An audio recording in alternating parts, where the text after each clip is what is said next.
Good evening, everyone.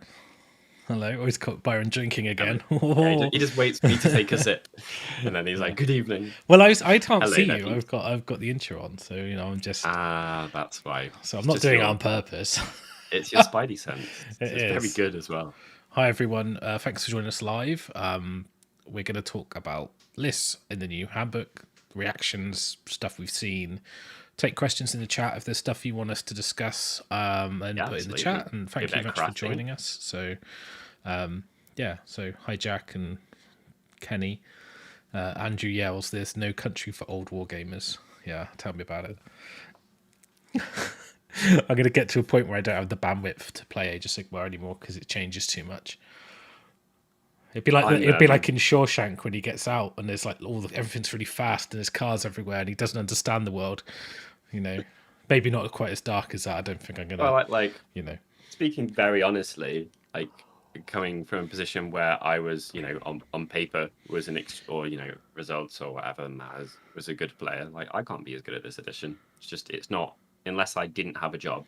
I can't be as good at Warhammer these days as I was when it was. Just quit your business and go AOS full time. There's less things to fit into my head. Not very good at new information. Yeah, I know what you mean.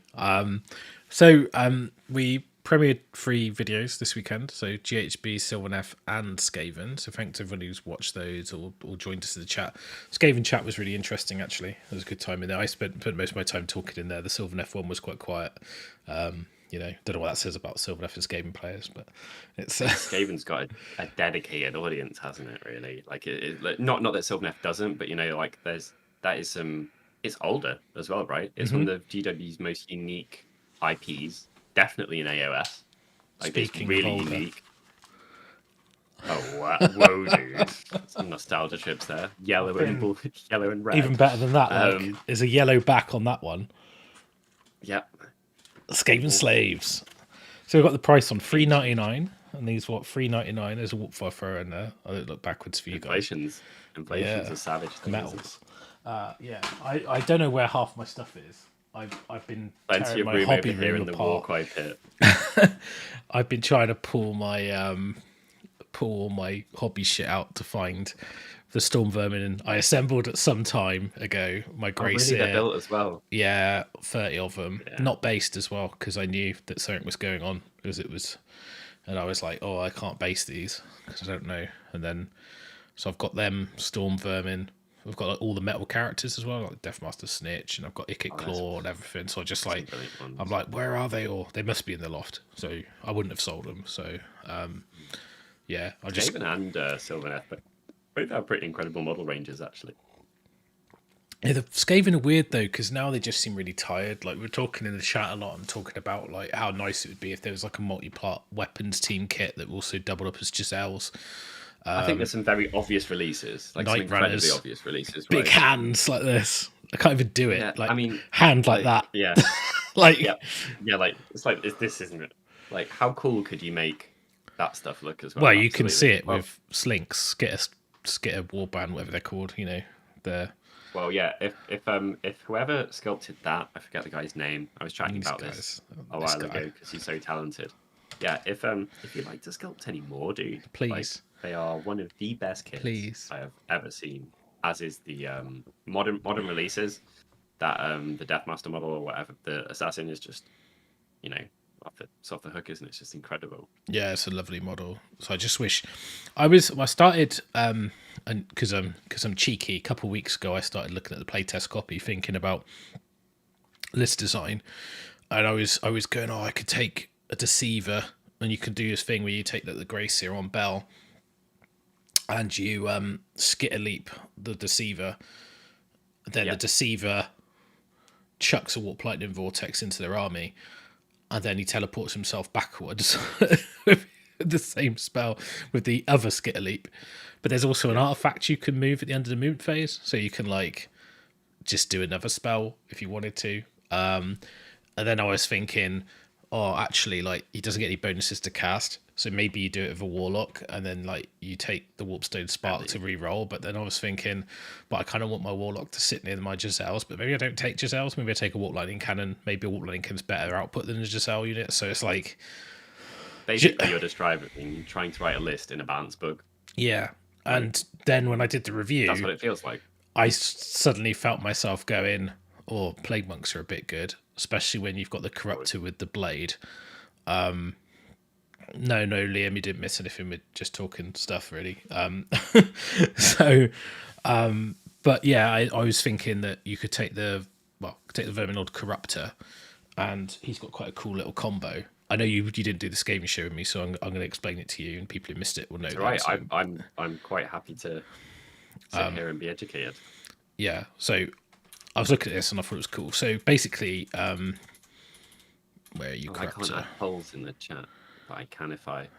If you tell me what it is, I'll do it. Are you not an admin? I thought you were an admin. I thought like I'm now in as artist, not artist office as FACEHAMMER, so I can do a poll. Yay! I was interested to see what the perceived clear is currently of. Oh, that's a good question. Of what? Skaven. Weird. I don't think that. Right, so do you know they've got the potential to be crazy, right? They got a potential just to go fucking damage at your ass, and they got other potential to crumble and fall to bits, which is kind of how they always were back in the day. I only need to go from S to C, right, for people's opinions. So Verminlord Corruptor. So I'll talk about this. Right. So he's got the Plague Reapers. So it's 2d6 attacks, which is a bit random, but he's got a ability on that, which is a modified hit roll is a 6. It does 1 mortal wound in addition to any damage. And then there's an artifact, which is... Some more drinking for you, Jack, just in case you missed out. Drink. I was mocking. I had the elderflower berry juice bottle, walking out to the recycle box, pretending to be drunk, like it was a bottle of wine, which was amused my partner mostly. Yeah, like. Oh, I'm so zany. No. I mean, I've got like calm tea. Mine looks like something that deserves to be in. I don't. What is in that? It's in the Kruleboyz. It's cinnamon sticks. Oh, okay. Water. It's amazing. Look like something else. It's like mushrooms. In an hour, you're gonna be like, "Oh man, this list is off the chain." Well, when you I literally, I'm just upset because you didn't appreciate my mushroom soup picture that I sent to you. I haven't seen it. I will appreciate. You can get one of those later. I'm sure you will. Will I? Okay. So, where am I not finding this? So, the Blade of Corruption. That's why, because the title looks smaller than the keyword. Pick one of the bearer's melee weapons. A bit of plague rare. If the unmodified wound Why is roll. this book arranged like this? Oh, don't. If the unmodified wound Guys, roll. It wasn't Skaven broken. players Do love not it. Change it. Skaven players love it. Do not change it. They love it. They just want it all in a mass. Seething massive rules. They get +3 reach because it's all in one pile. It's fine. Honestly, as someone who is fairly heavily dyslexic, this is basically saying Byron don't play this army, which is a shame because I love the models. But I look at that book and I'm just like, it's going to take me so long to glean. Hi, Cheese Bob. From it. No, it's not pre-recorded. So hello, I can talk to you live-ish. So. Blade of Corruption, right? So pick one of the bearer's melee weapons. The modified wound roll is a 6. It is a rend of 3 and a damage of 6. So he's got 2d6 attacks. Does a mortal on a 6 to hit. And if you roll 6s to wound, it's rend 3, damage 6. And you could roll like 10 attacks. That'd be amazing. It's just like crazy. And I think you can get them on 2s and 2s easily, because there's loads of abilities that do that. That's cool. That's like sort of anti-heroes.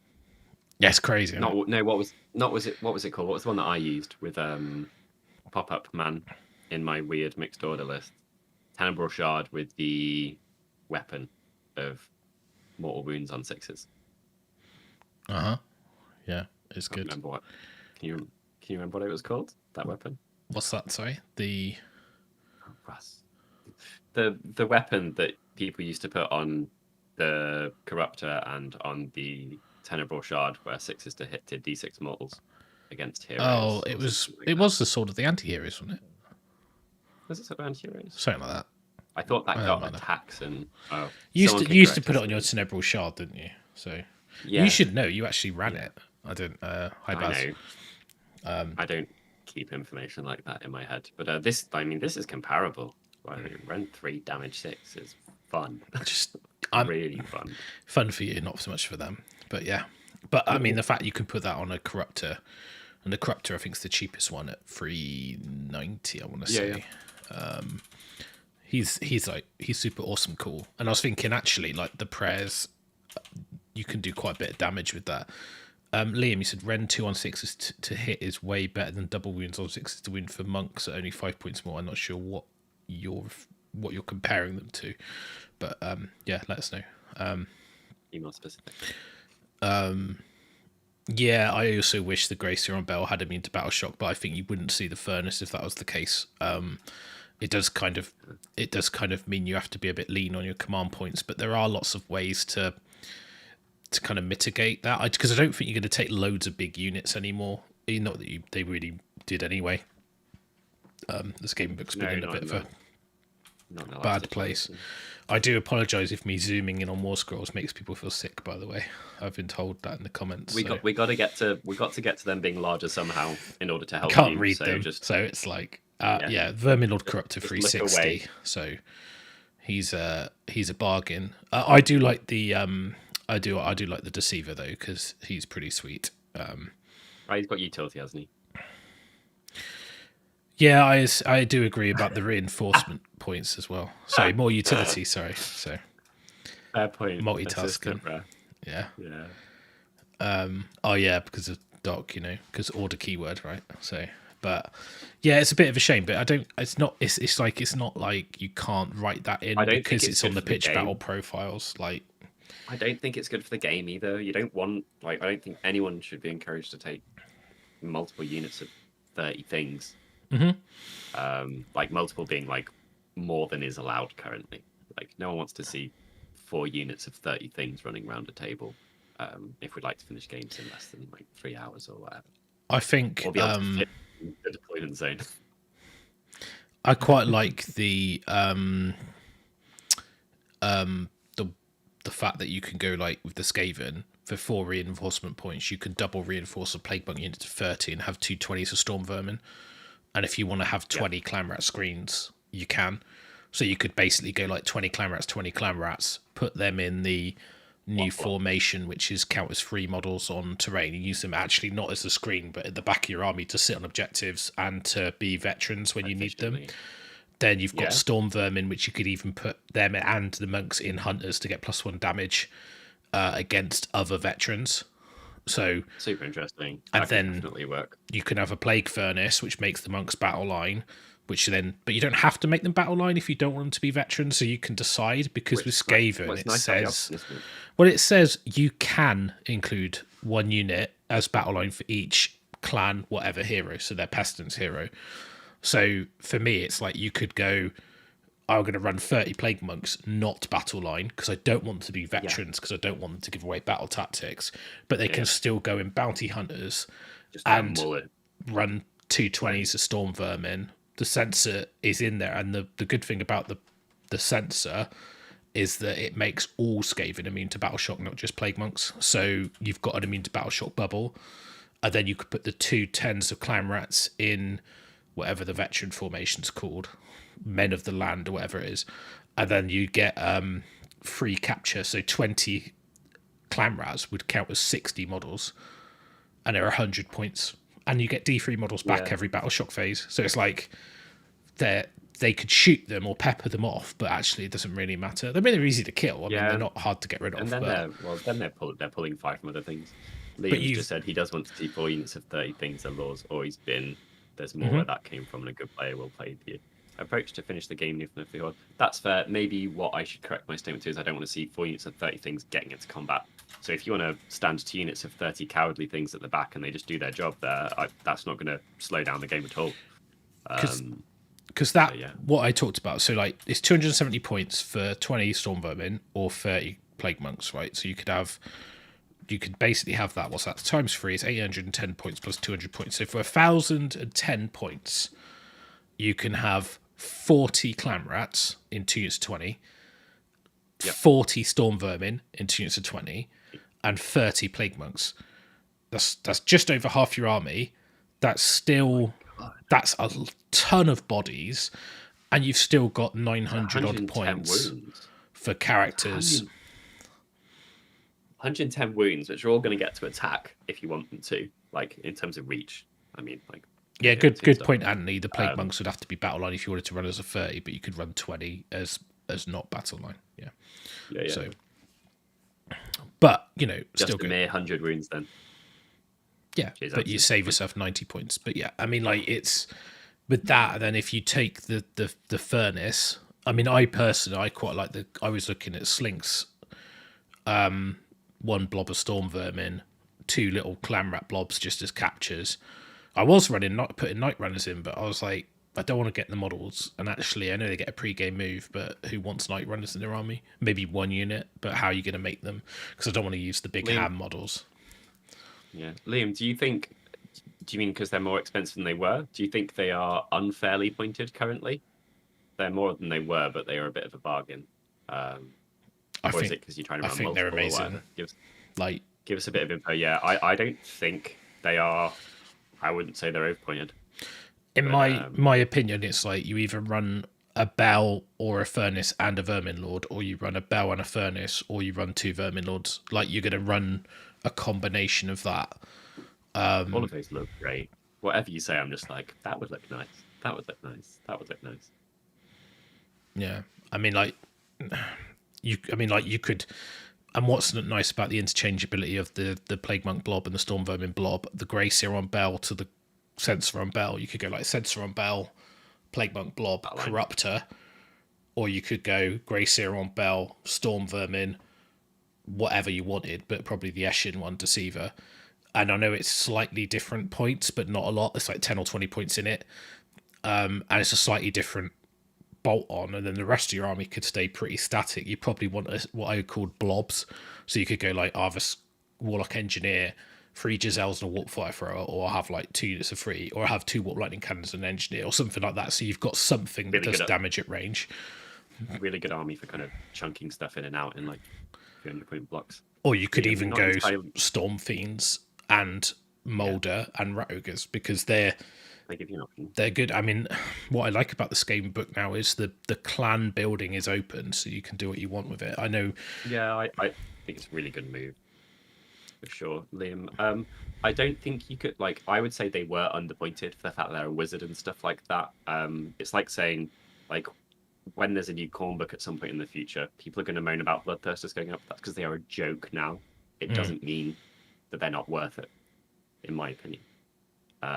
I think they are completely fine for their points. Like, absolutely, you know, they are within 10% of spot on, which is as good as we often get. Yeah, I know what you're saying, Liam, but there's a lot of stuff like that where you go between book to book. The monsters have gone up. Look at the Great Unclean one.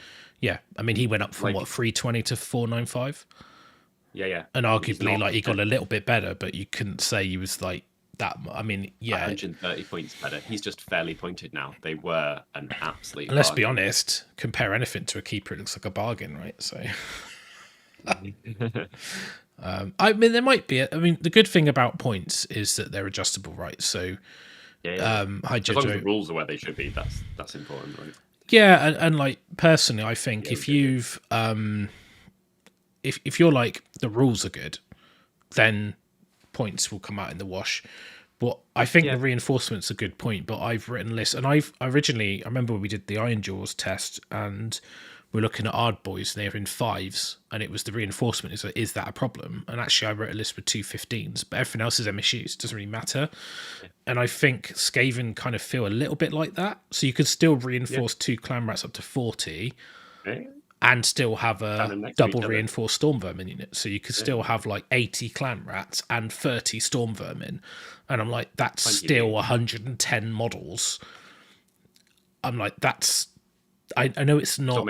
It's basically it's kind of semantic, isn't it? Almost. Yeah. Like you could stand 20 here, and you could stand 20 there, and you do have 40. And you're better off to run them in small units rather than big units, because I don't really see the point in running massive like hordes. It's quite difficult. It's quite difficult to write that type of stuff into AOS in a way that makes sense And doesn't gum the game thematically up, and like- rules wise. Yeah, exactly right. Like how on earth are you going to make it a good idea to run like 5 ranks deep of 10 wide dudes or whatever? It's not the game that we're in so much anymore, is it? Yeah, I do it on purpose, Liam, to wind him up. Just throw that Slanesh bomb in there. It's like a Nor bomb. Brass orb him back to AOS 2. Like, oh, go back. I wish we could go back. We'll see.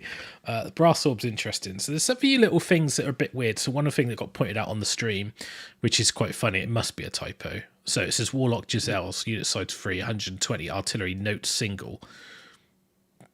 Well, they're not single. There's not one of them. So what does that mean? Can't reinforce them? Lot of 3. I don't know. I'd have to go back to I should go to the definition of what single means. It's probably somewhere in the rules. If you know, I think it's a mistake. I think it's a typo. But if they're saying you can't reinforce them, then I'm not sure how good Giselles are, but they're 120 points, one shot each, 30-inch range, do mortals. But only... I do think, to go back to Liam's point, I do think, that if any of them are going to feel overpriced, it's always been the Warbringer, because he doesn't come with as much like army utility, as in like doesn't fit with as wide a variety of builds. I think the problem is the Warbringer's a weird one, because like you go like the Warp Seer is cool, he's got the orb, he's got that, and you go Screech is probably way better than the others, magic and spells, but he's unique. Well. And then you go like the Deceiver can teleport around the table, so that's like automatically a winner, right? And then, but what I do like about the Warbringer, I mean, one, he looks cool as fuck, which obviously like I know doesn't really help the rules, but buffing combat is just something that has to be used right, isn't it? But I think because and because Storm Vermin stock's gone up, right? You can get +1 to hit and wound on a Verminous unit, so you can do that on Storm Vermin, right? And he's got a Dreaded Death Frenzy, which is D3 Skaven units. If they're slain, they fight before they're removed. So that's not unique to Verminous. So you could do that on, any Skaven unit. So, so it's quite a strong spell. And even on himself, like, because he's still a Skaven unit. So if he dies, he still fights, right? So, I mean, he's not awful. Like, also, if you extrapolate out, like, 400 points, like, a wizard with a save of that and a combat profile of that, 2 cast, 2 dispels, and they have 5 up after save. Yeah, they do. A ward. Like, if you extrapolate that out to other things, it's still, you're paying more for a wizard. But that wizard isn't dying nearly as easy as other people. It's not slow either, which is great. So check Jack out with number references. 25.3.2. It says that you can reinforce Jack, blah blah blah. Solid. It cannot be reinforced. So, but it's not a single model. It's weird. I don't know if it's just they've just copy and paste error. Because why wouldn't you let Giselles be reinforced? I don't know. Well, I don't know. There could be reasoning behind it. Maybe they don't want 1/9 that's incredibly. Oh, sorry, 1/6 or whatever. Yeah, I was gonna say too efficient to be buffed. But what you're paying for is something that does a bunch of stuff, so you have to get the most out of that. It's like Arcan syndrome, isn't it, dude? Or Alariel syndrome. So when something does, I'm not saying. You can throw her away. You can lorry her. What we call doing a lorry is basically not casting Mystic Shield and then launching Alariel into your opponent's army and watching her die, then complaining about it. But now she comes back, so it's fine. I'm just giving him shit if he's listening. He probably doesn't listen. It's fine. Assistant ref. That's a very good way of putting it out. If something does a bunch of stuff that you have to get the most out of, then it can feel overpointed. Like Arcan, Alariel out of the gods. Like if something does one thing and you're like, I point Kragnos in this direction and he charges really hard and does this. It's very easy to be like, oh, I didn't use him right for his one thing, or I did use him right for his one thing, so he's worth it. He's fine.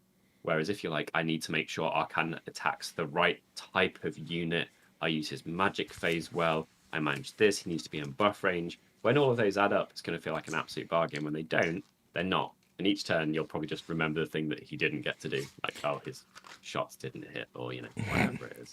It's a bit like he didn't manage to kill 3 Stormcast. I mean, yeah, and I think this is what we talk about, the sum of things being better than their parts. 53%, 52% A tier when the dust settles for Skaven. Interesting. 30% B tier, 10% C, 10% S. So AB for 80% of the votes, slightly more. Definitely not S tier. Is, So Grace is like, yeah, always S, always S. Thankful with 4 flamethrowers plus the boat is rude. There's always going to be something like that in the book, isn't there? Like, there's always going to be deliver your damage to this location and F shit up. John Dale always looking for the X factor.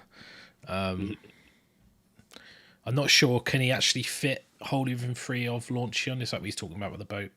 Is it because he's on a weird base, isn't he? He's on like a little oval, isn't he? He's on a surfboard. He might be able to in that case. Because I know it stops a lot of big models being able to do it, but because I think one of the things we missed 90 by 52. 52 is less than 3 inches. Yeah. That's what she said. I call him Bone Ripper. Baby snow, baby surfboard. It's a good spot, to be honest, because one of the things with Launchion or Luncheon, whatever you want to call him, Launchion. No, you come up with that name. That was what he does is he launches you. It's like, yeah, cool, well done. So I'm just getting that up now. Oh, they've changed my app, so I have to find the actual like. That's all good. I guess. Well, is it a markup? Should we do a poll for? Should we do a poll for like what army we should write our first? That's about things I care about. Our first scroll builder one. Well, we get to pick which ones we put on, don't we? That's true. So launch on the Soul Skaven. Seeker. 6 and a 6. Wholly within 3 of this endless spell. So I think you probably can do that after this spell, because I think he's on a oval as well. After he is moved, so the wizard can move in the following movement phase. You can basically teleport Thankwall, move him, and then warp fire thrower, whatever you want, and kill it all dead. Just interesting combo. Ironjawz, Nurgle. What else is on Scroll Builder that we can do live in a way that people will be able Deepkin. to see? Right, in AOS or Deepkin. I'm going to do a Deepkin list anyway. I don't care what people say. Well, this is what we do. It's my shirt. It's my ball. I'm going home. No.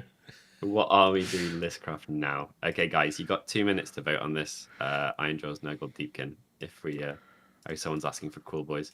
I think it's such a shame that their battle line wasn't fixed points-wise, because the rules are fine. They just need to be a bit cheaper. Maybe the rules aren't fine, but you could have made them solid for a bit. Which army is that?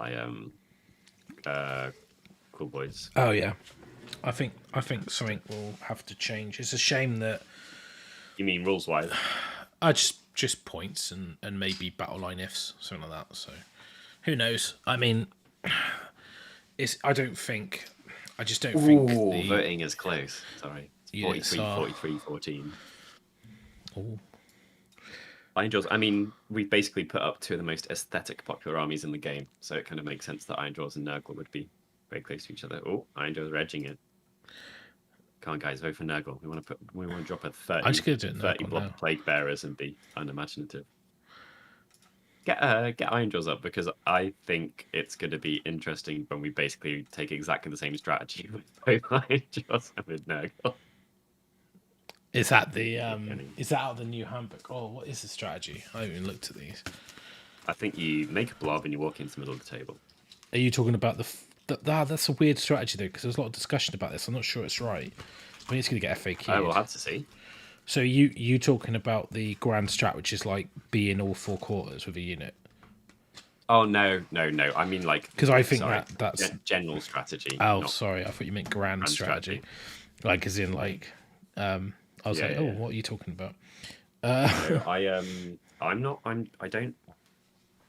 know what I think of the grand strategies. Or What would you? Okay, so talk about Ironjawz then.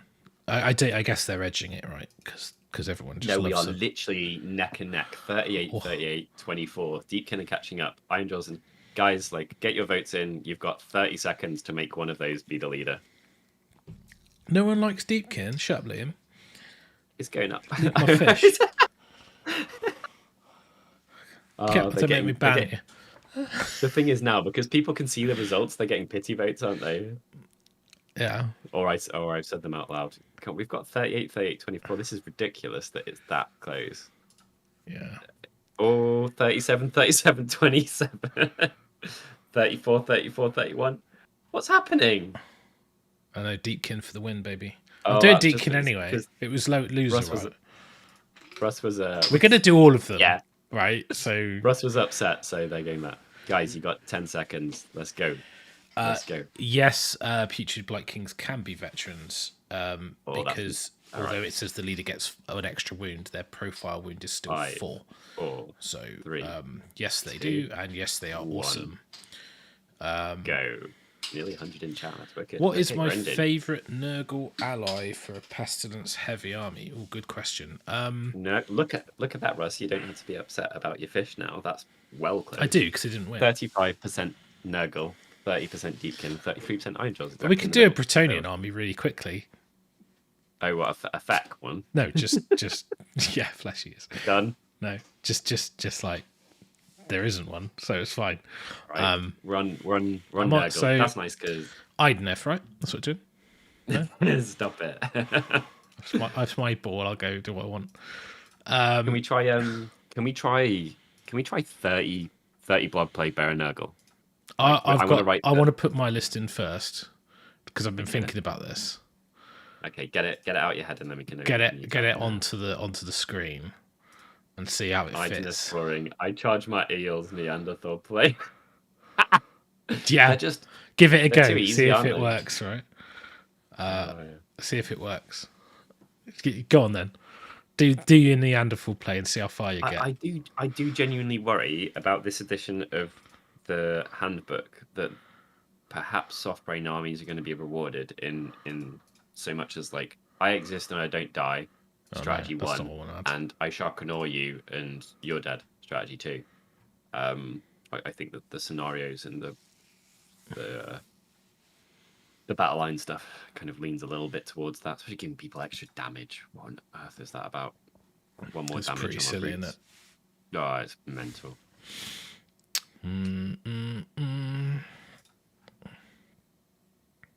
Yeah. Okay, so I mean, it fits. This looks a bit balanced. Let's have a look at the overview screen. Hang on. Let's do it a little bit different. Have we done Skaven yet? We haven't Linguini Bros, but because of points changes, we can't do that live in the same sense. What we did work out is that for 1,060 points, you can get 110 wounds down of 2 20s of clan rats, 30 plague monks that have to be split because we didn't have them as battle line, and then 2 20s of storm vermin, which is pretty incredible, really. For you still got 940 points to spend at that.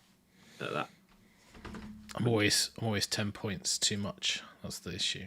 10 points too much. Too many battle plans with too few objectives really leans towards army scrum in the middle. Yeah, I definitely feel like that. I think if you took everything that was unbalanced about Sons of Behemat, but you just made it for infantry, I feel that type of strat being exist on objectives might well be. It's a bit reductive, isn't it? Hopefully it doesn't go that way, but the thing is then, rather than tactical play, you encourage I kill you play. So you end up with like indestructible blobs and then like I exist damage bombs. Why isn't Festus 140 points? Get out. He's so annoying. An expensive book. I need 10 points. Give me my 10 points. Well, we'll just make one of the Pascoils a 110 and then No, but I've already done that. I'm lagging behind. I'm going a bit fast. I don't know. I want to run 10 Blight Kings. Okay, well, I'm sure that can be done. Yeah, I know, but it's not as sexy as it's going to be. Maybe I don't need the Lord of Afflictions.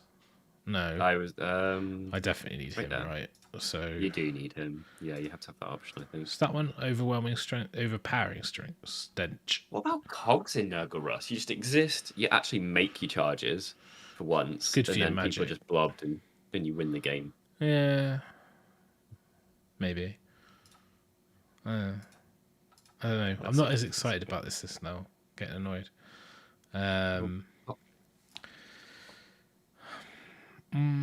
Well, I've been narrating. I've got 250 points left. Let's have more Blight Kings. Like, let's fuck it. You can put these in any combination you want. so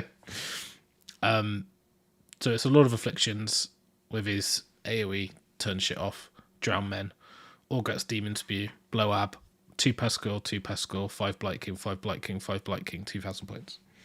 So you could have 110 of Blight Kings if you want. Yeah. And you could even put the Pascals into 1-4. In fact, let's do that. This is going to be the smallest army in the world. Which makes it one-droppable, doesn't it? Well, you're not going to because you want the formations, right? Oh, you need to have 4 units, so let's do that. There you go. So, oh no, because you're just going to run the extra damage one, right? So, fuck the multiple capture one. No one cares about that. There we go. No. Agreed. I mean, you could swap out the 5 Blight Kings for another 2 Pascals, save yourself 30 points, and buy an endless spell. Or just have a triumph. Anyway. John Dale battle tactics in GHB 22 do seem a lot tougher, and the main problem with that is that it basically is pretty reductive because you end up just asking the question, are my armies inherent battle tactics easily achieved or not? And then that's the strength of an army, because you win your game on scenarios. So the dumb option, like the easy one for me to pick is Daughters, because theirs are ridiculously easy. Like 4 of them are just do you exist and did you take the right units off your pop? So they end up way ahead in this scenario. Feck don't even have any yet, so horrible for them. Obviously they're not fighting around the top anyway, generally speaking, unless you're a magical Bill. But yeah. It reduces it to basically being about your books, battle tactics, which I think is a real shame. So you basically put the 3 units all into bounty hunters, and you don't care about the characters. You don't need another artifact because you've only got 1 hero who can actually have them. So you just go. I mean, 3. They're all the Pascal Blighters and that's a properly. That's looking elite army. It looked cool. I don't think it'd be very good, but it looked good. Oh, it'd look amazing. I don't think it'd do. It's Nurgle though, so it wouldn't do badly. Mm-hmm. Yeah, but it's basically everything's at +1 damage against veterans. Your Blight Kings are veterans. Battle tactics in the White Dwarf update. Someone please post a link because I could have been wrong there. Are they doable? They just got a new one, a new White Dwarf update. So I don't know if you've seen it, Byron. No. So.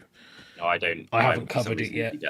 You get the White Dwarfs, and I don't. No, I literally got it the same day I got all the books for review, so I haven't done a show on it. So 4's a bit too many, isn't it? 3's too many. So is 2. I haven't done the Slanesh one either, and we haven't done the. There's another one. KO got one. So when there is time to breathe, guys, we will do it. I was going to do some Horus Heresy content for like something else to do, and I was like, ain't happening. I've built a tank. That's about as far as I got. So, it's fine. Nobody cares.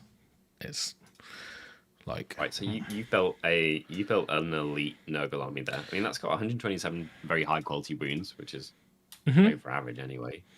Yeah, and I think a lot of the missions are like scrum in the middle, right? So. Blow Ab's just great. Orguts is great. It's got commander point efficiency. You've got the turn off their commander points. Blight Kings are just like +1 damage will just shred other veterans. Are you going to be able to spend all the CPs with the efficiency you got in that army? You're not going to need to, like, you've got. Oh yeah, easy. Something's going to all out attack. Something's going to all. You're going to be auto running those 10 putrid Blight Kings on the Yes, first you turn absolutely to are, like and then get you can do into that. table position, right? Yeah, So I guess so. you need your to battle shock probably at some Got point. a couple of so- shooting attacks you can buff as well. Yeah, you probably will manage to use them up. Yeah, I mean, like I'm never gonna have a point where you're like, I haven't got any. I've got too many CPs. I don't think that's a thing. So only on I turn don't know, one. I've had it with Nurgle before. And like because of this, you could take what would you take as a grand strat? Or assistant ref, they don't sound. They sound like middling battle tactics, which is better than nothing, I guess, for sure. I mean, you could take the. How the hell did I get in here? I don't know, mate. I don't know whether you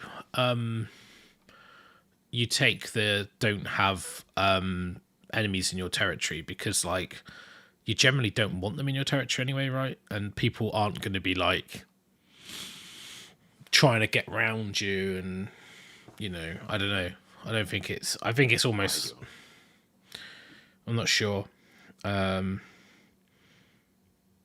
You're not going to do the show of dominance because I think that would get FAQ. They need to be different units, or you'd have to have 4 different units. I just don't know.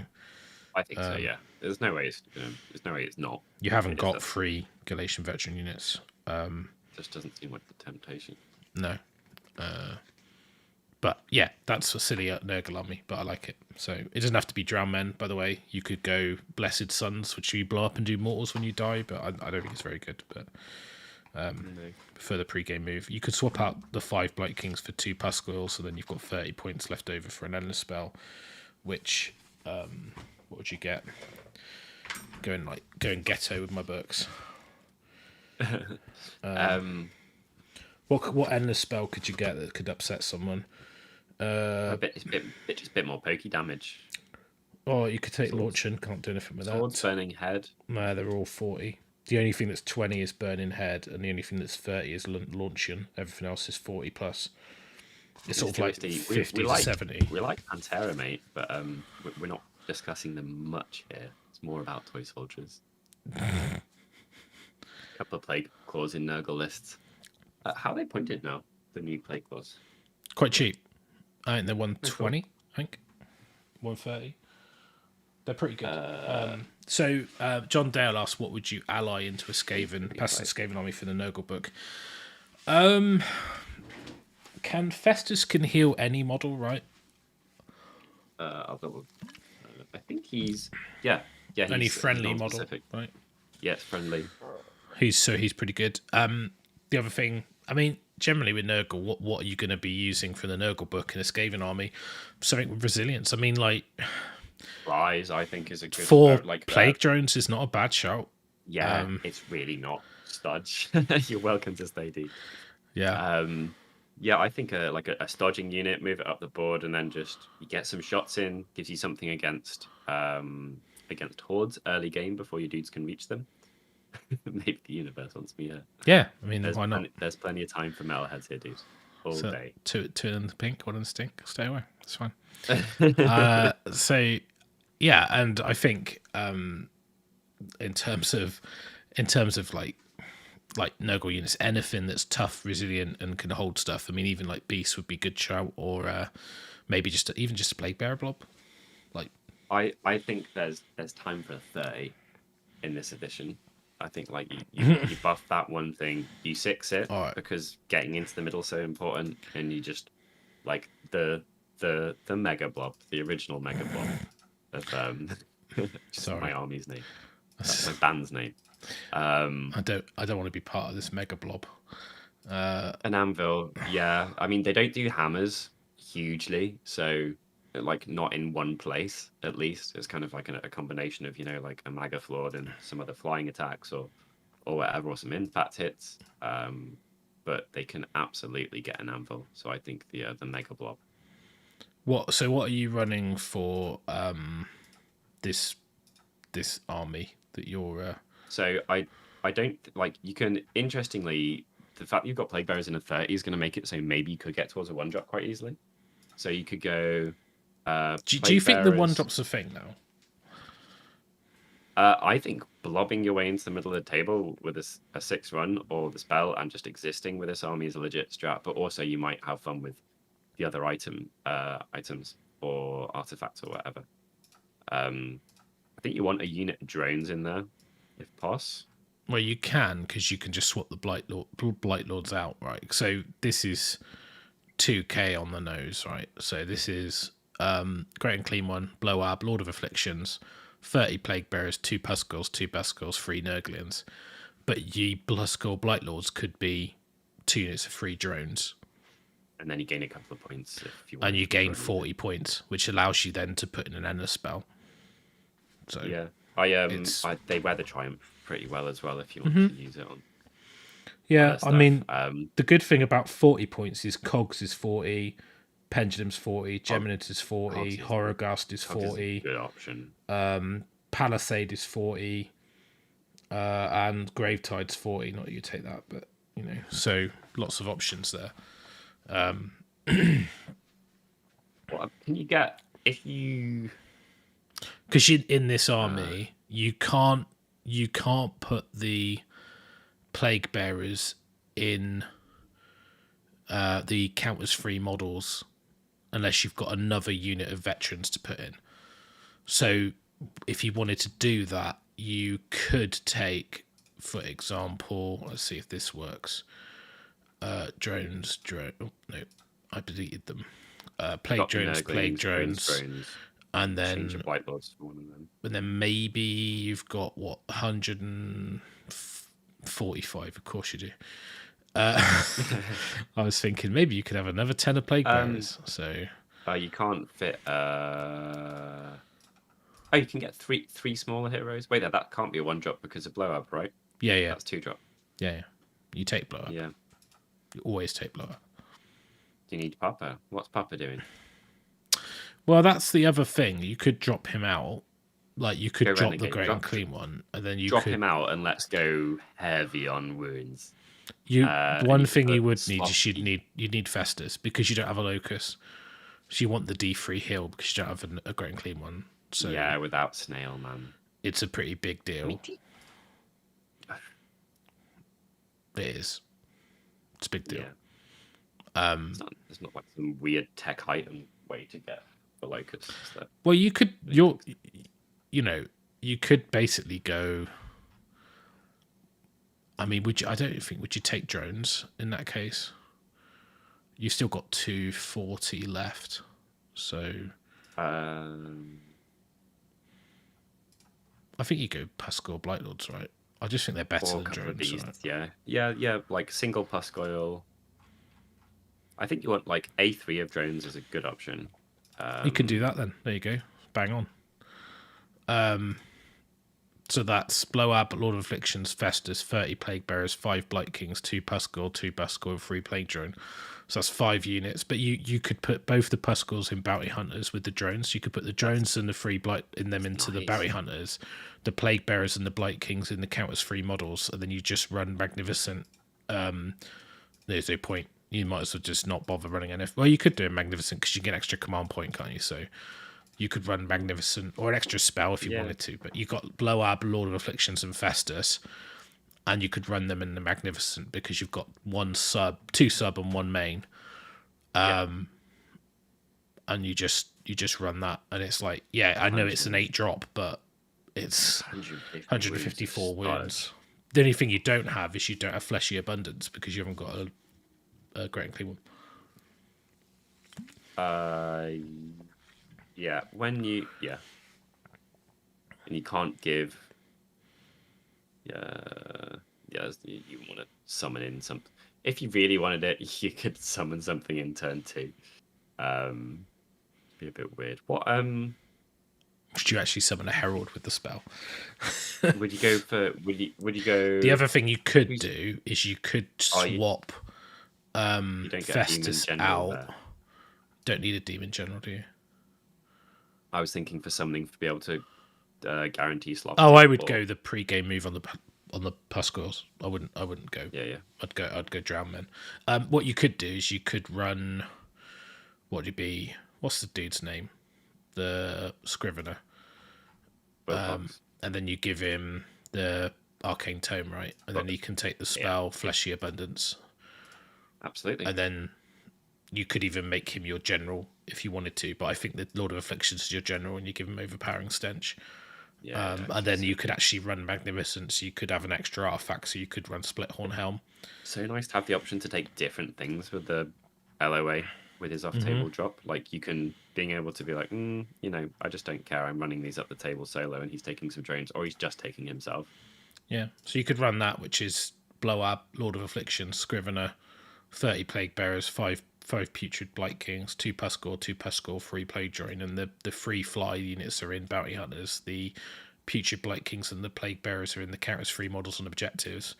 You've got the Spoiled Pox swap out. You're then at 1970, means you've got a chance for a triumph. Good chance for triumph. Yeah, it's a pretty list. good list, I think. So really good. Loads of flexibility as well. If people wanted to swap something for something else, they could. You could have 2 units of Nurglings in a spell if you drop Blight Kings, or yeah, you could even put the Puskors into 1/4 if you really wanted to. If you wanted a bit more sustain. And obviously, like you could even swap out Blow Up for Orguts, but I think you take Blow Up because he's Blow Up. He's so good. I quite like the new cogs in Nurgle. I think it's, you know, you're a slow army. If you want to guarantee being able to goo someone up, cogs is now ridiculous with points. Yeah, and I think for me, like I think especially with Nurgle, because you didn't care about 1-drop anyway. Like not really. Most Nurgle lists aren't 1-drop. Why would you care? Like you're not fast enough to take advantage of it. You don't care if they alpha you. Nah. If you can, I'm curious whether in this edition just getting up early will have the game won, as in physically up the table and up on. Depends on the mission, because some missions you can't even score until turn 2. So it's like. Yeah, but I mean, like if you're in the way and they can't get through you, then they can't score until turn 2. Either way, it's Nurgle, but what you've got to think now, if they get position, you can go, make that proving ground, go in seconds. You choose the proving ground, and you've got a unit of 30 Plague Bearers, which count as 90 models and objectives. So they can go, you can put them on, but I'm going to make it a proving ground, and you're going to have it. Like you're not going to be able to get up the table that enough the Plague Bearers not to charge you or to run onto objective. Yeah. And I'll just take it back off you because I don't care. If you got 30 as well, and more of them are getting to attack, suddenly you've got like summoning that Scrivener, the Sloppity on like turn 2 or 1, and just go like and then you're just like be turn 2 more likely. But summon him in on turn 2, and then because you haven't got the bell either. So, but no, I like that list. I think it's good. I think it's a lot of bodies. I think it's really good. Tons of bodies. It's basically the first list that I ran, but you downgrade Bunny Ears, the Great Unclean one, to Blow Up, get a load of points, and then you end up jiggling around and getting plus goals as a result. So. And what would you do as Grand Strat? Would you take one from the Nurgle book? I mean, it's difficult, isn't it? Because Grand Strategy actually becomes. I don't know. Difficult. I don't know if you pick one and you're like, if I get it, great. Otherwise, I'm just going to win on winning.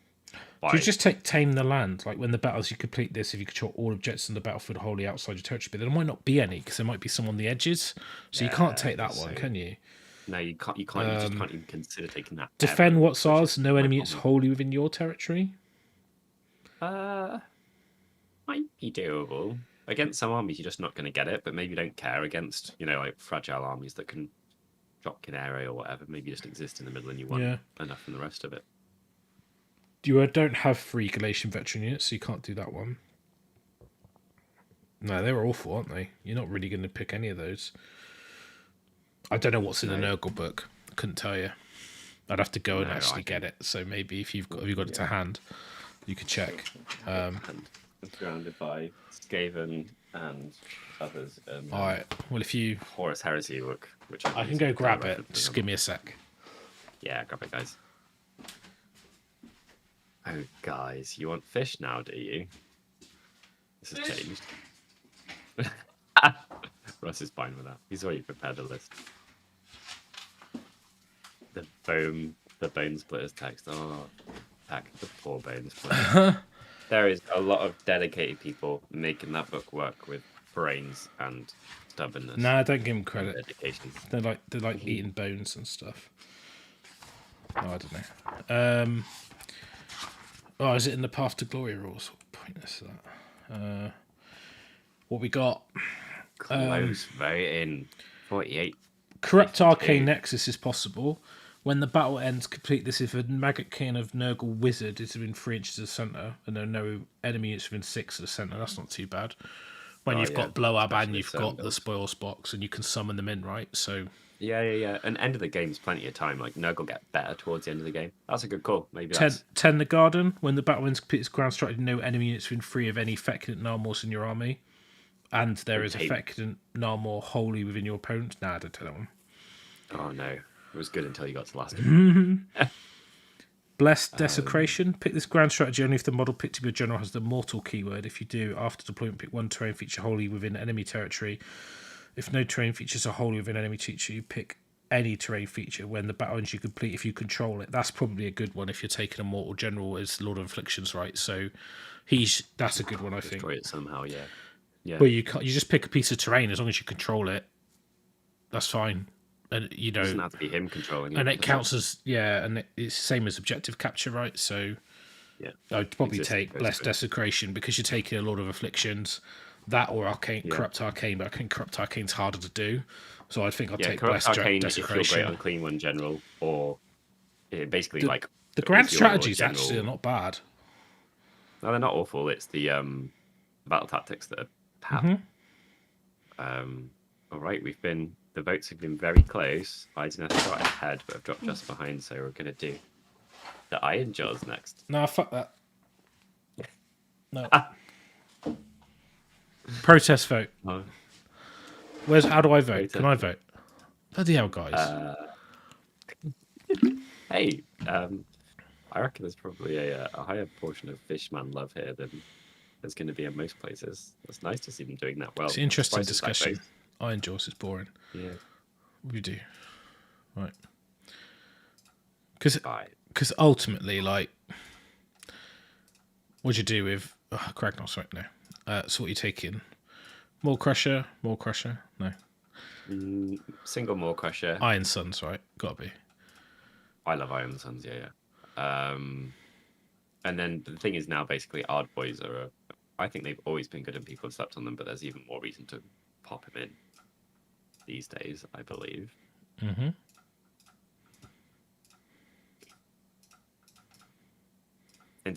Somehow we ended up still got points. 99. Still got points. 99% vote. Still got points. That's amazing. How did we end up with 51-48? Google. That's bad maths. Still got points. What's going on there? Brutes. I don't understand this. Brutes are pretty solid these days. Wow, look at this. War chant. Have we got one more? No, I've got 2 war chanters. There we go. Suck on that. Right. So, what we've got? Obviously, you do whatever you want. But Mega Boss or More Crusher, Orc War Chanter, Weird Knob, Orc Mega Boss, 10 AUDIBLEs, 10 Brutes, 10 AUDIBLEs, 3 Gore Grunters. And I've got more reinforcement points I'm allowed? No, that's fine. Yeah, 3 out of 4. Cool. 60 points under. Take an Ender Spell in there. Take Cogs. Cogs, Green Hand. Set it up for the teleport next turn. Fasten on the More Crusher. Take Destroyer because it's fun. You've got the Mega Boss on foot. You can easily unlock Warlord in that. Gore Grunters can go in your Bounty Hunters.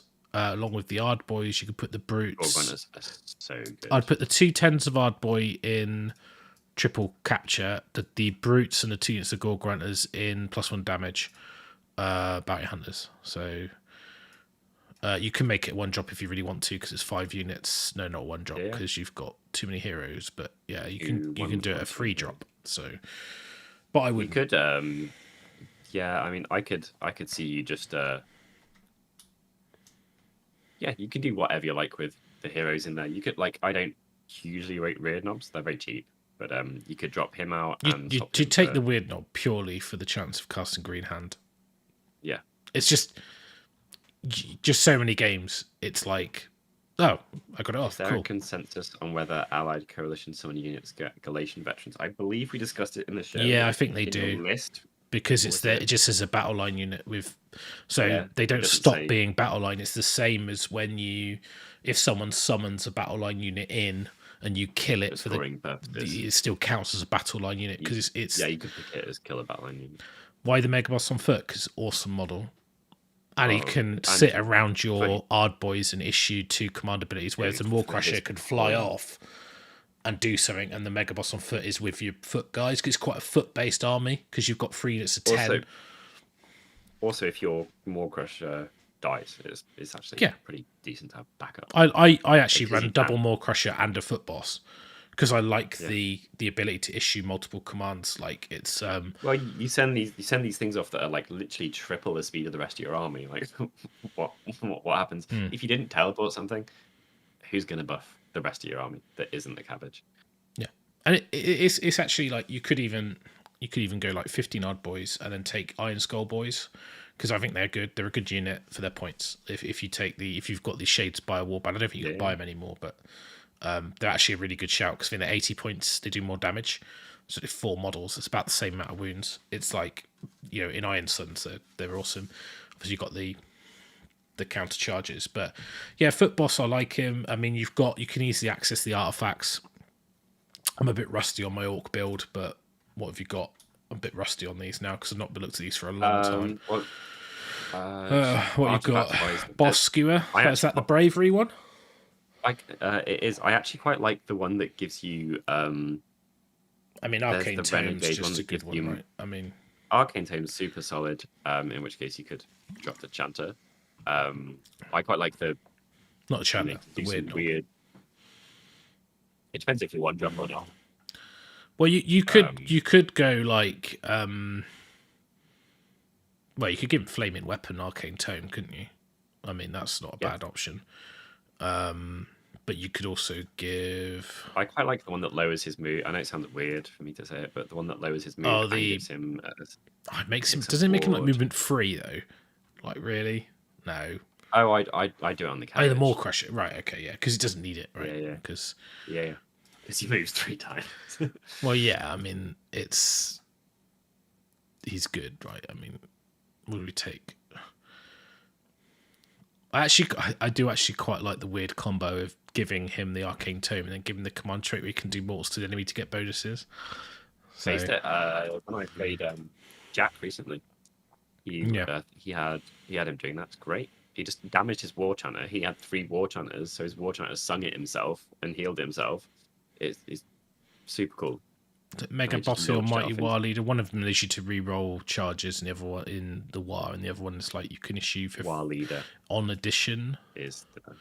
So Mega Bossy, I think you can issue Mighty Destroyers in addition to another hero, right? So you could do it. Yeah. So you could do that. Means you could move your whole army pretty fast. Would you, with Ardboys, would you take not Ardboys, Brutes? Would you take the Brute Choppers now with the new fight rule? Good question. Ren's still Rend, isn't it? It is, but you get an extra attack. And if you're damaged 2, with your extra damage, yeah. It's kind of cool that that's a thing, because the big options were just so much better. Yeah. Double Maw-Crusher's not dead at all. Still absolutely fine. Oh yeah, definitely amazing still. Yeah, Stormkeep Cogs is legit in this army. But you can fit that in easily because you've got 60 points. You could even take something really wacky like Purple Sun. But that would be it's a good army. I mean, like you've got 143 wounds. Quality ones as well, and decent speed. Are the Ardboys being 3 models each, and if you rally from them, there's a War Chanter nearby. They get them back on a 4, right? That's a rule they have. Yeah. Yeah, it is. Let's put Cogs in. Fork it. The new Cogs. I 40 points in it, so you got 5 points left. So you're still 20 points under. Warbeat, whatever. Get them fixing. That's great. Well, the current poll has Ideneth ? As yes 28% and Russ loves fish at 72%. So yes, we're doing Ideneth now, aren't we? Yeah, I'm glad you did a poll for that one. Yeah, it's important. Yeah, I've been eating a lot of fish on my keto diet, so that's good. Fast and Master of Magic, Arcane Tome, Purple Sun. It's true. Stormcape. That is dab worthy, if anything is. I mean, that's a lot of fun, right? You just basically like hero phase move, drop a sun in their army.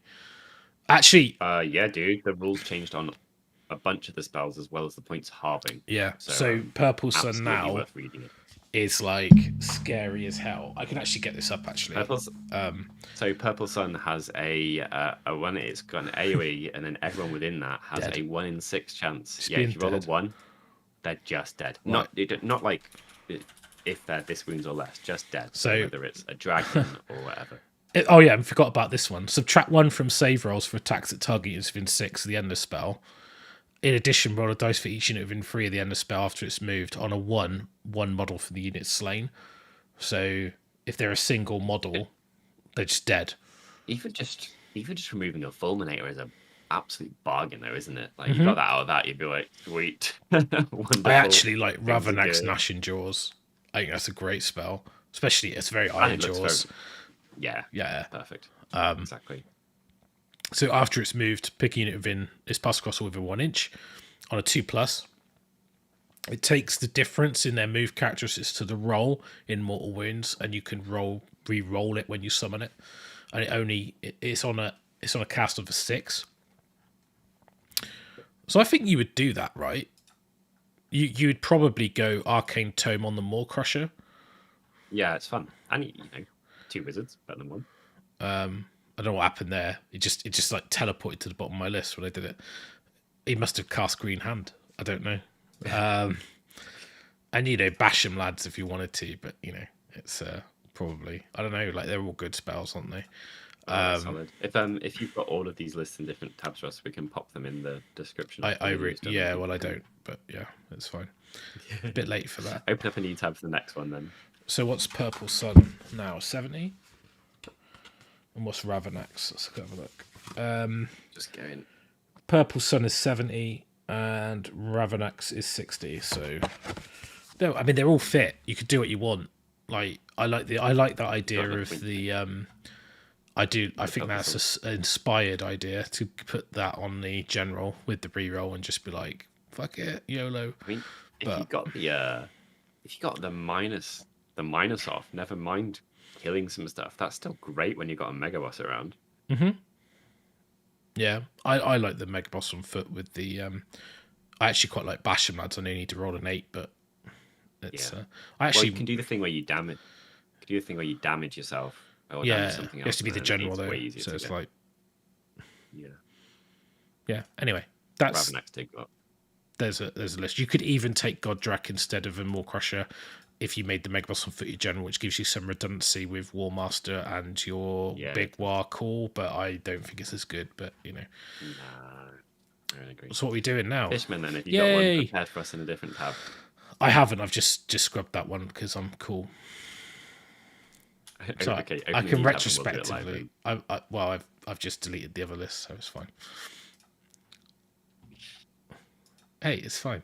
It's fine. I need to take the spells off the screen as well. Right. Boom. There we go. So, now, I don't know about Deepkin. So, I've actually been thinking about my list. As people who know the channel will know that I've done quite a few videos talking about Deepkin and about how important 1-drop is. And I think the problem is with nowadays, I think you're going to be like struggling because you need to be able to punch through their veterans. And I don't know if 1-drop's as important. And I don't know. It's really tough because I actually like super infantry lists are actually quite hard for IDNF, and looking at like the new Sylvaneth book, I think there'll be a nightmare matchup for me. Because they've got access to good armor saves, but they're also got shooting and they've got speed. So I would say this is the list I was building to. So I'm just going to stick this in and then talk about what that means in terms of Referrals and things like that. So I was just going to stick this list in. Now, the other interesting thing is the aspect of the sea with the endless spell changes becomes really good because you can steeditize and drop an endless spell, and he gets to reroll cast anyway. So like some of the stuff could be ridiculous, which opens up some amazingly fun combos. And I think Morsar Guard and Sharks make really good bounty hunters. No, that's a Bloodthirsty Shiver. That's why it wouldn't let me do that. What are we up to now? Too many. Got another poll up, guys. What are you going to be doing with this edition of the THB? So we got 50 points. So what endless spell could I take for 50? Which would do damage or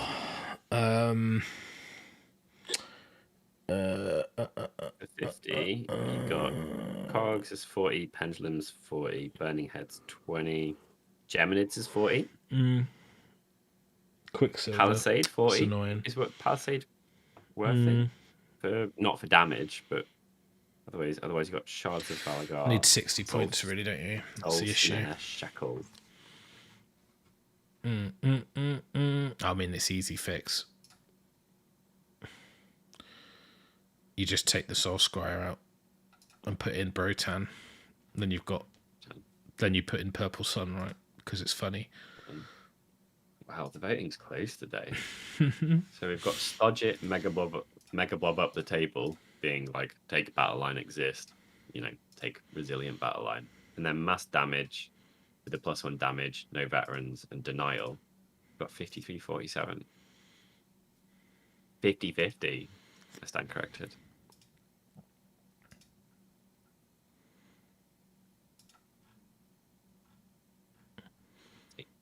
Gary P, take Jaws if you can.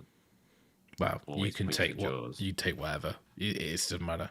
So this is 1985. Now, what I was running in this is I was running Life Swarm. The other thing you could do, but I don't think it's worth it now. You could take. You're not. So it was a bit too good. Now is it not Yes. just fair? Nah. Or do you think you don't take? I it don't as think you fair? need it when you've got a heal spell anyway. Like, Sure. and I don't have a turtle, so it's like that's basically the thing you want to hit with it, and I don't think you do it. Purple Sun's cool, and I mean Purple Sun is just cool now, isn't it?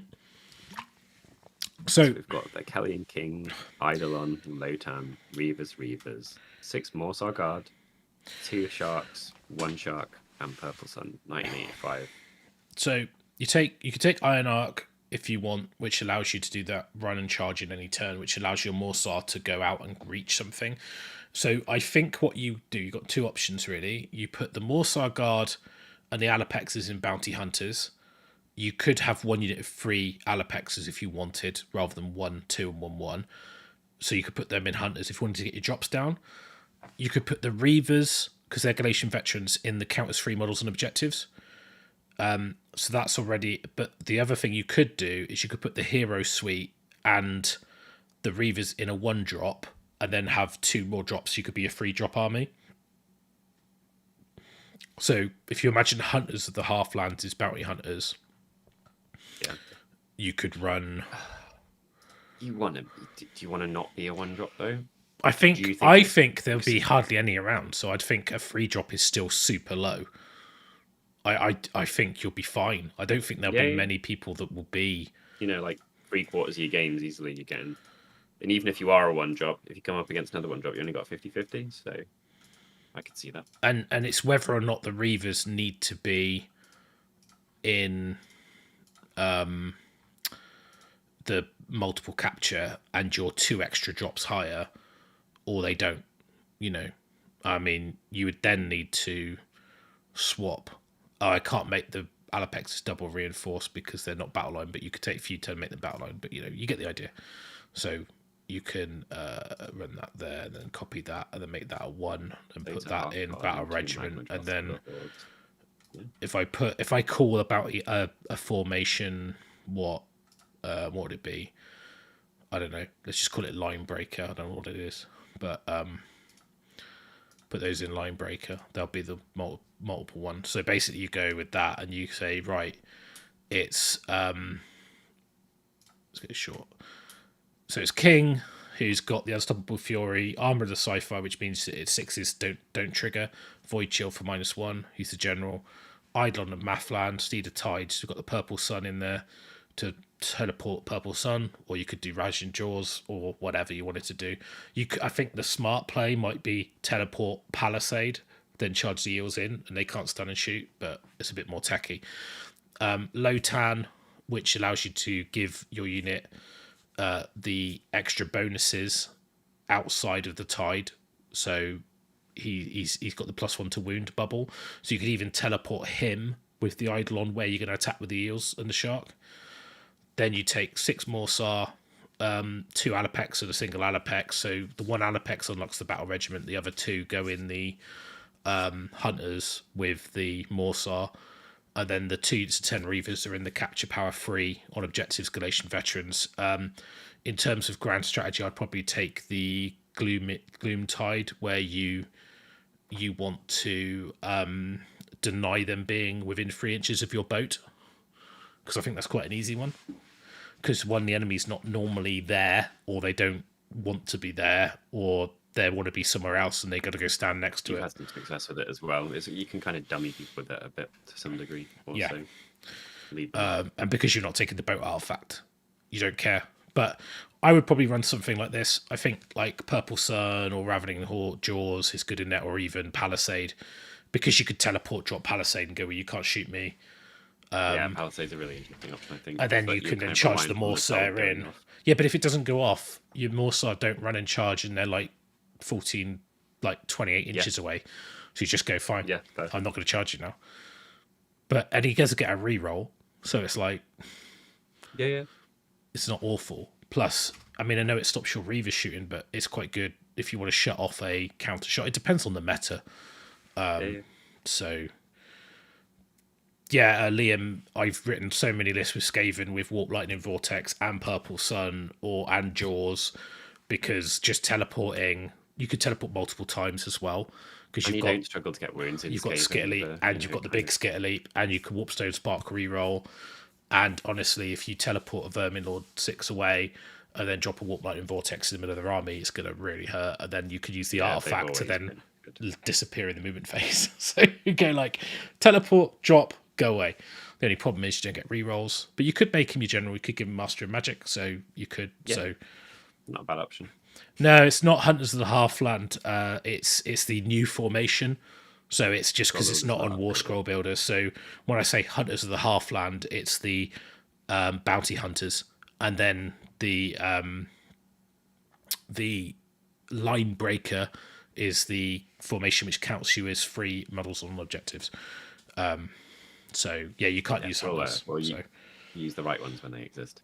Cowboys, Rants and Bunts. I think the more narrative THP is more thematic. It also keeps the game fresh. It's definitely keeping it fresh, but I think the fact that you're saying it's more narrative, like it feels like a campaign book, which isn't the intent of it. I think it muddies the water, doesn't it? So Expert Conquerors is the formation I'm talking about, which has got the dominant force rule. So if you read these two, the Marty Reavers are in Expert Conquerors, and these 2 are in Bounty Hunters. This is in Battle, and the 1 Alapex and all the heroes are in Battle Regiment. You could also make that magnificent and don't care about drops, but you know, it's different to being a 5 drop. And if you wanted to put if you find that Expert Conquerors doesn't do anything, then you could literally just put them in the 1 drop and just go down to a 3 drop. So, which is probably what I'd end up doing. I think Bounty Hunters is so important that you need it, right? So yeah, for sure. Like I think some lists are just going to turn up and they're like, this dodge list. I exist. I'm this, and then they're not going to be taking the damagey one. But other people are going to turn up and they all damagey one. You're going to fall into 1 or 2 camps, I think, and apparently those camps can be very, very equal because we got 50-50 on the votes versus dodge it and mass damage. Which I think is really interesting, actually. And the good thing about the Purple Sun in that Deepkin list is you have to -1 save rolls for units within 6. It doesn't say melee, so you can shoot, and it's an extra rend. So all your Reavers go up to rend 2, and all your Sharks go up to rend 2. That's net. grim. Yeah. So if you drop that purple sun next to something you want to shoot at, and then a potential one shot in some stuff, and it does a lot of damage, and I know it's cast on an 8, but because the Aspect to Sea can innately re-roll, it's a lot of fun, right? That's fun. That's a fun combo if you get that off. You'd be like, ooh. Oh, completely. Yeah, it's loads of fun. Even like, it's scary to have to play against, but it's pretty cool. The EMT high volume, low damage units will be amazing in bounty hunters. Yeah, the eels are a really good example of that. Just a really high volume of like 3s and 3s attacks, I think. Yeah, pass. Tyler, we spoke about Skaven list. Scroll Builder is not updated yet. So where we got to was basically 1,060 points of like bodies. Just wounds. It was like 20 clan rats, 20 clan rats, 20 storm vermin, 20 storm vermin, and then 30 plague monks, which would have to be a 20 and a 10 because you can't fit him in a 30 unless you've got right.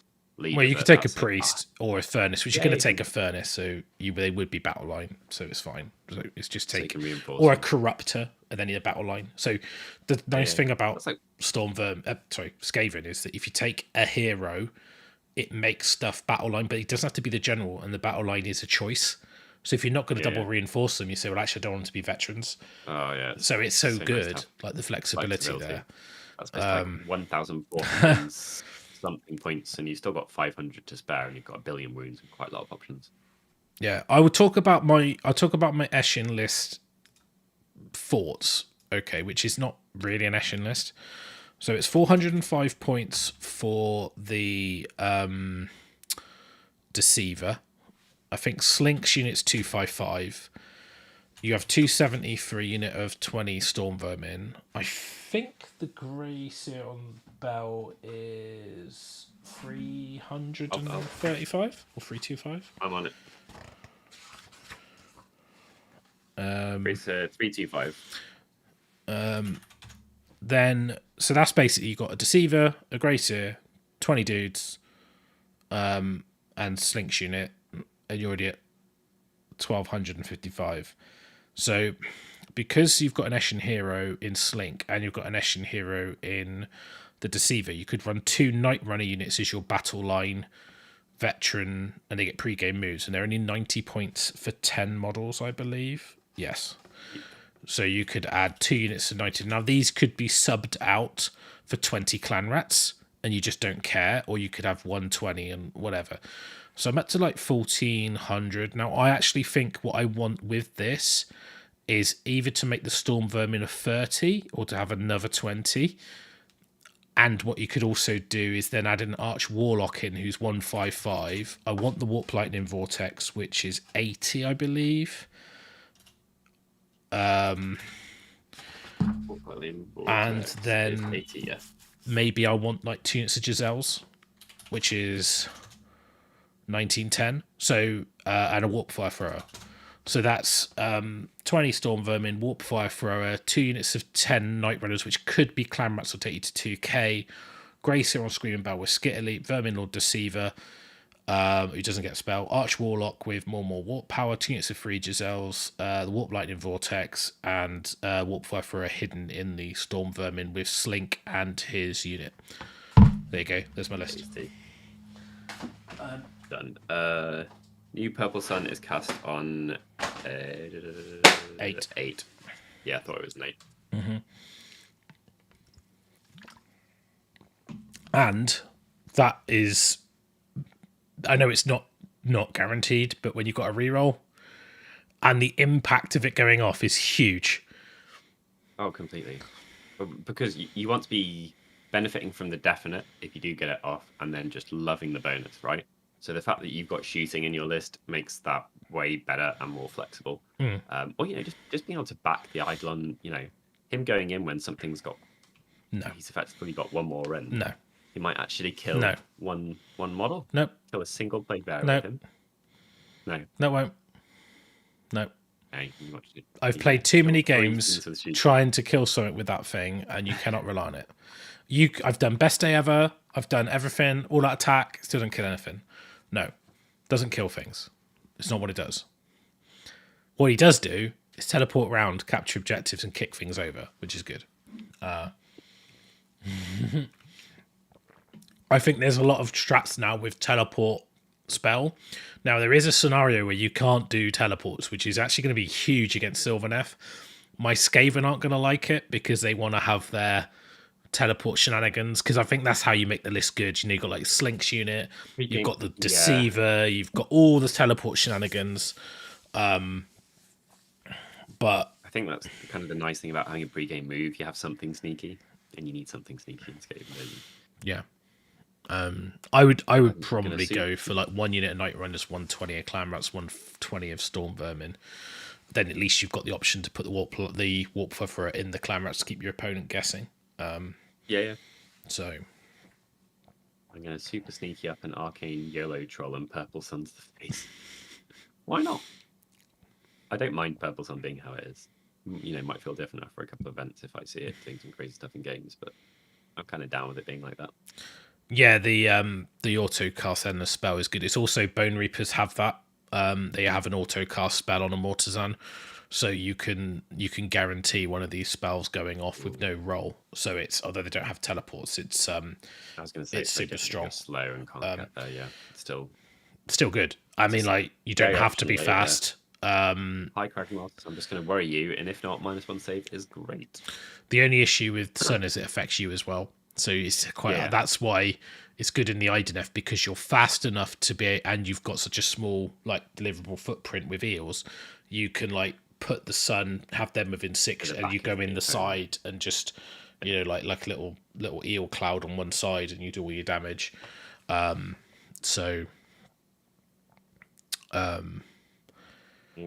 isn't autocast, has to be rolled, just can't be unbound. Oh, okay. I thought it was an autocast, but good info though.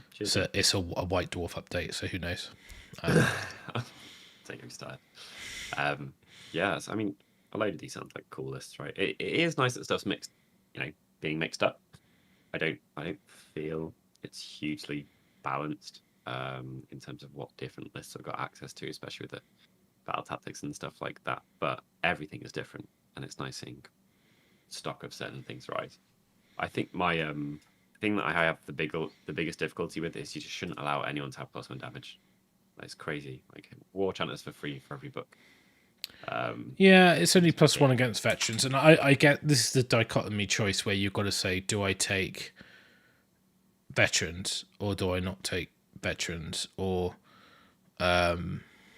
like the problem is you don't have, some armies don't have a choice. That's kind of why I don't want to run Thralls, because Thralls are like, you go, oh yeah, +1 damage on Thralls is great, but is it?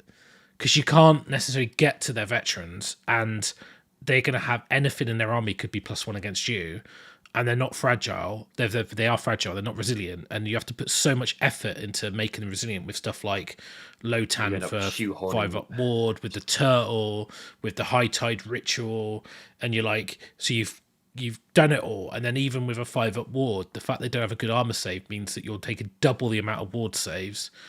I just don't think they're as sustainable anymore, and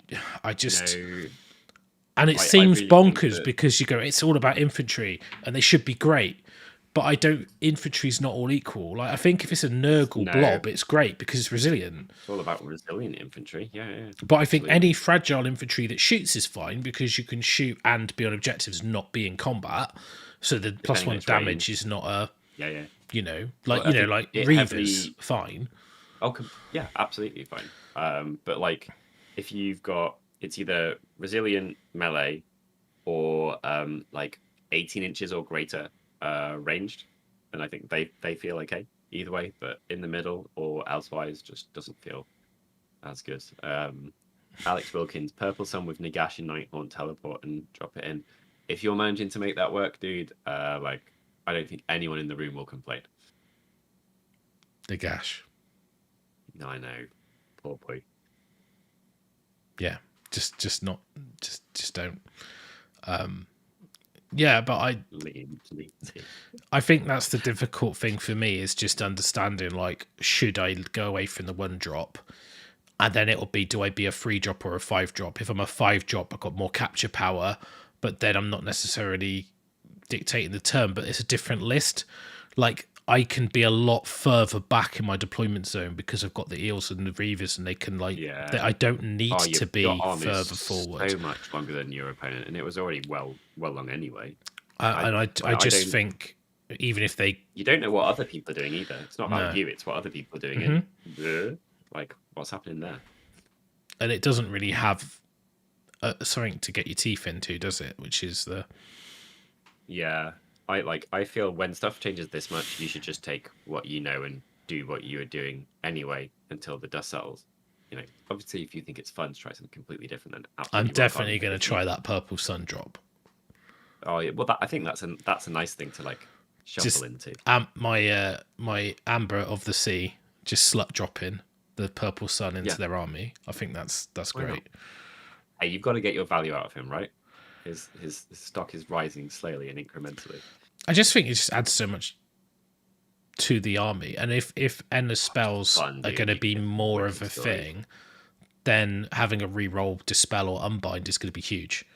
So, like, I still can't look past running the Eidolon aspect of the sea for what it does in terms of magical supremacy. Because I think magic's going to be more prevalent, especially with Sylvaneth, because Sylvaneth are Nurgle's still going to, well, Nurgle's still going to be everywhere as well, and he's very good against Nurgle without, he doesn't need the Life Swarm to still do his thing against them. He's a solid option there too. They're not going to stop being good in this edition. They might get even better. I'm going to take Chaos Warriors instead of Varangard and Everchosen. Sure you will. Sure. Upside down smiles all around. Yeah. You just run Iron Golems as battle line and they count as free and they're already bloody hard to kill, right? God. I hate that song, Scott. I used to work at GW and used to come on that song. Oh, honestly. No, honestly, so irritating. Soundgarden, isn't it? Black Hole Sun. I get Soundgarden. I can't remember, but yeah. So, all the lists. Everyone gets different lists. What do you suggest doing with Daughters of Claim? They're so far from resilient. It doesn't matter. Just turn up. Do what you want. Win with you with ditch. Just do what you want. Battle tactics. They are resilient. Yeah. You just put, if you take witches, you put them in bounty hunters. You can make your Melusai not battle line if you want to have a good hunter infantry unit that isn't a GV, right? You gotta win your games by one as well. Like the times you give your opponent something extra. What if you manage to get 2 or 3 extra points just by existing as a result of them being what they are, or counting as a billion, capturing power, or anything like that? I genuinely think Doc are well good now. Yeah, I just think if you put Witch Elves into bounty hunters, it's going to be like blah.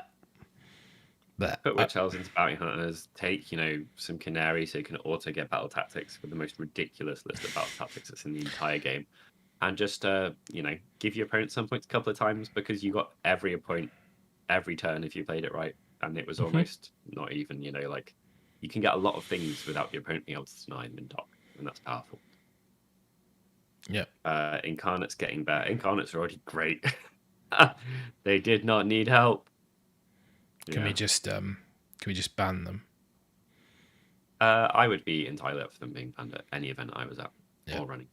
They just seem stupid, right? Oh, they're not balanced at all. It's it's the only thing you can do to counter stuff like that is bring out a hard counter, and I don't like that type of thing. Right? You should only have a few things that are that unique and that powerful. Marathi, whatever. So, Alex, a good question is: how important do you think proving grounds and therefore Galatian veterans will be, or Galatian veterans, I should say, will be in battle plans? I actually think this is going to be. I don't know whether the turn roll is going to be so important in a lot of missions. Giving the turn away, I think it's going to be a lot more common because you can pick the. If you bounty hunter and kill their veterans early, and then you give the turn away, you can basically stop them capturing missions, right? You could just say, well, you can't capture, you've got no veterans left. That's why I think fast point and click bounty hunters that can kill veterans like eels, sharks are great. And veteran units that don't need to commit to melee and can do stuff are good, or particularly tough like 30 plague bearers, because you can literally go, well, you're not getting them off, it's mine. I just Right? think You it's ain't just doing age it. of resilience to it. Like I'm not saying it's the only option, but I think the easiest option in this new edition is to just turn up with grindy shit and grind. Are Don't Sons worry of about Bear what Mat goes power. dead? No, but they're definitely not S or A tier. This isn't their edition. B tier. Like the B minus. Yeah, I think my depending what's going on with, I mean, I assume that Prime Hunters won't be a thing because this is such a big difference that you can't really apply it. But I think if you take what they've got access to, they can't. I think they can run bounty hunters if they run mini megas, the mini giants. But other than that, they can't. So you might see War Stomper builds get a bit more popular. But they've got no Galatian veterans, and they don't get any bonus points now for a with a monster. So I really don't think they are particularly competitive. I don't think they're awful, but they're not like Gloomspite Gits level. But I think they've definitely dropped down from like where they were, which was before Prime Hunters, which is probably A tier, and they probably I don't think they were S, just because they didn't have enough variation. And I think they're probably dropped down to C tier, maybe B minus C. Yeah, I would have had them S minus at their height, and then now B minus, in my opinion. Just for like some scenario, like especially when you rock up to the scenario and you're like, "Lol, I've won." Game hasn't started, but I've won already. What factions do you think will do well competitively? I think Doc are strong battle tactics and variety, and just fitting well into the edition. Nurgle are going to carry on being the strength they are, or maybe go up a bit. I don't think there's anything about them that will go down. Nighthaunt. Nighthaunt, strong in the hands of a techie player. I think they're strong. They're strong in an obvious way, unless you play someone who's particularly good at getting into the back or into heroes, because like you don't need to be that techie to basically just have a cruel gas cruciator and go, your bounty hunters don't do anything. And having lots of models, then you can teleport. And I think you've still got to play them well, but I think they're so forgiving. You can get away with errors because you're -1 damage, because unless your opponent's really keyed up on what everything does and just dissects you, that you've got access to numerous resilient multi-capture units like Grimgas Reapers, as Galatian veterans. Not slow on average either. And you've got really good bounty hunter units because they just shred infantry, some of the stuff. So also, if people have got extra damage, if you've got an invulnerable save to rend, you're going to kind of feel, comparatively better than other people. So I think tanky, it'll be tanky battleline versus alpha bounty hunters. Yep. Not everyone's got options to alpha, but I think it's definitely the tanky battleline bit. And I think if you don't want to take battle line units that are easy to kill Galatian veterans unless they can do something at range behind stuff, or they're tanky enough to be in the front line. I don't think like mediocre infantry as veterans is a good thing. No, but things that's way better than it should be is just going to be like skinks. Like they don't care. But if you've got something that is actually squishy, and doesn't somehow output a ridiculous amount of damage, or get a flea move, or whatever else it is, I think you definitely are going to feel like you're suffering. Soul Blight, both good GVs and hunters. Yeah, I agree. I think skeletons will come into the. I actually rated Death Rattle skeletons way before all of this, and nobody ran them. Some of the things that people disagreed with, wasn't it? And they're awesome. You've got Vampire Blood Knights, which are great hunters. I actually think Feck will get stronger in this. Not massively, but I think if you look at where they are now, I think they'll get a bit stronger because they have the flexibility with their stuff like Crypt Flayers, and like I always get these mixed up. Crypt Horrors and Crypt Flayers. Yep. They can be veterans or no, and with the reach change is quite a big deal for them because of their free in a unit.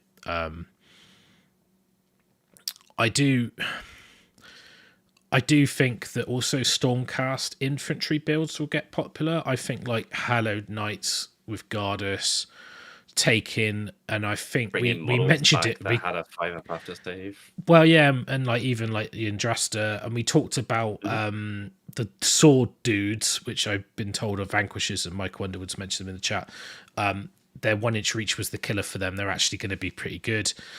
Even a lot of the paladins, like Retributors, Decimators, suddenly they're going to be like super good.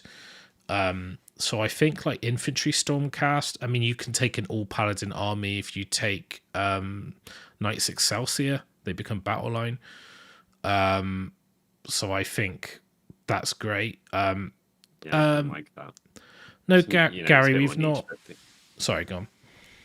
No, go ahead. I'll just say Gary's put, have we talked about rats and trees meta-wise? I think it's too early to say. I think people to vote. It was it A, like majority voted. Was that for Skaven? Yeah.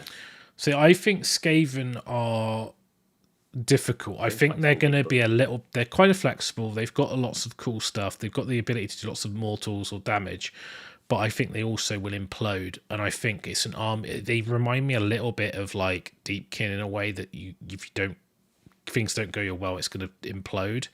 Not as elite, obviously. Oh, yeah, and then, I think Sylvaneth are going to be even more like that. Yeah, and I think Sylvaneth is very strong, honestly, because they're order, right? Just flat. Yeah. I think they're going to have some really good builds. I mean, like the Seekers, I think someone did the maths and said Seekers do more damage than the Lancers, which are the flying bug units. The Seekers are like the heal, bring models back ones. They're good hunter units. You've got Gossipid Archers, which I believe can be battle lines, so they can be good Galatian veterans for capture power. Range. Long range on them. Then you've got even like a Dryad Blob, summon Dryads in, Alariel's beat stick. They've got really good magic. They've got reliable ways to cast spells. They can. Some of the things we missed as well. There's like you can cast from woods, and one of the spell is you models within 3 inches of the caster. But if that's a wild wood, then actually that's a unit's on an overgrown terrain feature, and you just blow it up because you're not actually near them, but you can cast through it. I think it was the Revenant. There's an item that allows you to cast through overgrown or wildwood, so that spell becomes a lot more effective. It's going to be like an accounting army, I feel. Played well Sylvaneth, though. You can have all these spells, you have things you have to do in the right order, placements you need to work out. I think it's going to have to be quite a well-considered army to play well. And then you've got that other weird thing, especially in this edition, we'll have to see how it feels. They're the new Seraphon, in my opinion. Whereas you'll basically sit across your opponent and they take an hour and 45 minutes to do their deployment in turn 1. You want to push your fingers through your eyeballs and like just end it all now. And at some point you might have a go. That's just how I feel Sylvaneth will be, because the type of people that will play it will be the ones that are like, oh, I've got to make sure I've got all my stuff all in a row, all my ducks in a row, all my templates, all my ranges. I'm going to spend 45 minutes thinking about it, and then at the end of it, I just don't want to play Warhammer. Make yourself a dry white laminated list and just if you are that person, just don't go to events. I don't want to play you, honestly. Just remember that playing a game faster is more fun, and you can play 2 games rather than 1. Like if you go to the club and you take 4.5 hours to play a game, there's a problem. Sorry, I'm just kidding. I'm not, but yeah, I think controversial in my opinion, but I do think they are an accounting army, and you're going to have to manage them well and play them well to do with them well. But yeah, make sure you do that kind of in a timely fashion. The difficulty I feel the army has is that your resilience is in the characters, and the characters aren't scoring. So if you want to be out there in people's face, pinning them with stuff, you're making sure that you get all of your stuff. And when the battle tactics and grand strat are how they are, honestly, I think the biggest issue will be that any army that teleports a lot, like Stormcast, Skaven, Sylvaneth, there's a scenario where you can't teleport, and every tournament will run that as the disruptor scenario, and it's going to screw some armies over. And got people from Thanquilling with Thanquil luncheon, or because it's a setup and then again. So Yeah. that, you know, Nighthaunt as well. So there's so many armies that want to do this like teleporting stuff, not being able to do that. And if you get that and the no reserves and no summoning can shoot or charge in the same tournament, it's going to feel a bit. And I find it weird because like Skaven, like the Norhals won't work, Skit Elite won't work, and you just, and like the Sylvaneth battle tactic of fade away after you've attacked won't work. It's going to be so common. You got your Sylvaneth army, you've got a big reinforced unit of those fly things. You move, pre-game move, you charge, you fight, and then you fuck off. Yeah. And you're not even in a position where they can counter you. And you're like, cool, killed something. I don't know. I just, like, if you've got like a big blob of Galatian veterans, they could just go and probably delete it and run around. Before your buffs are up. Before, you know, I don't know. Like, it just, I think Sylvaneth are going to be really strong, but they need to be played well. I'm having a bit of fit with my, if I'm running my don't know if the back runs it.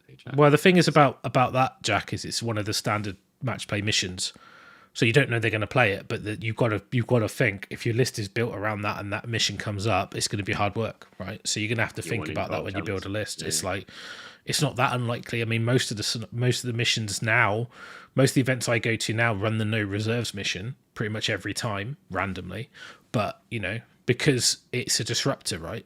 So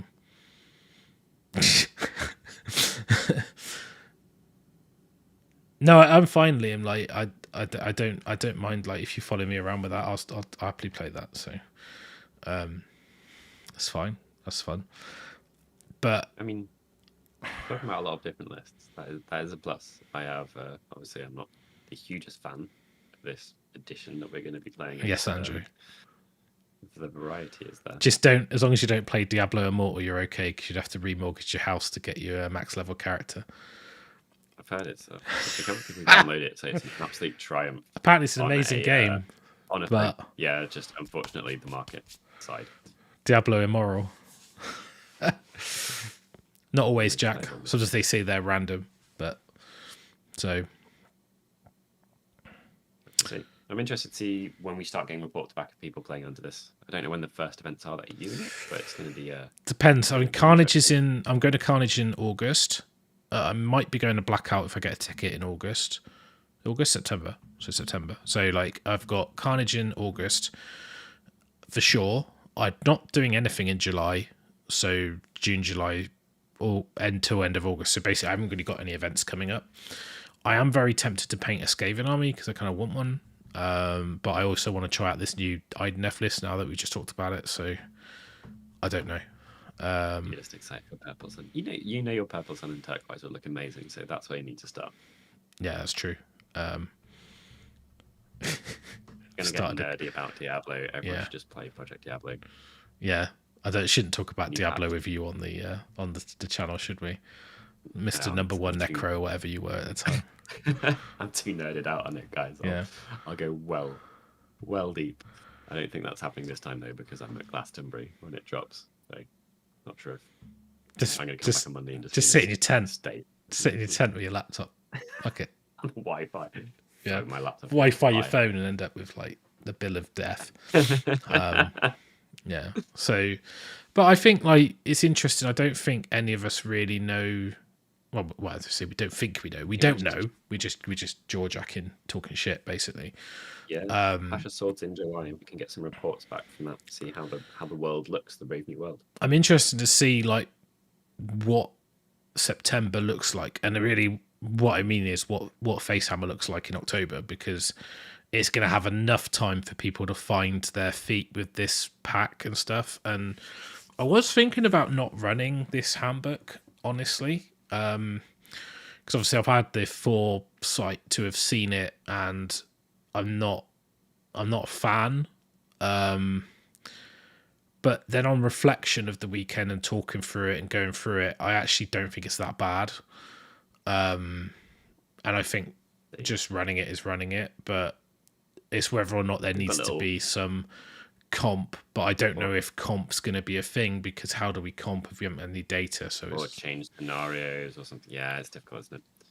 It's already the wrong time Well, of the things year. like- Like I said, if we were running an event in April, then we've already had like almost a year's worth of events, and we know what the meta is, and we know what is kind of a bit outlier or not needs to be sorted out. But now it's like, don't know. It's like, what can you do? So best place to find events, I don't know. There is a calendar which I think, what's the guy's name? It's like the Trog Boss or something. So I can't remember the chap's name. He's got like a website and he puts all the events on there, because obviously it used to be like TGA and things like that. And there's AOS Shorts has a calendar, and he's fairly bob on with most of his stuff. yeah, I'm trying to remember the chap's name, because we had a guy. So when we did like FaceHammer, I DM'd him. Let me just see what the Twitter says.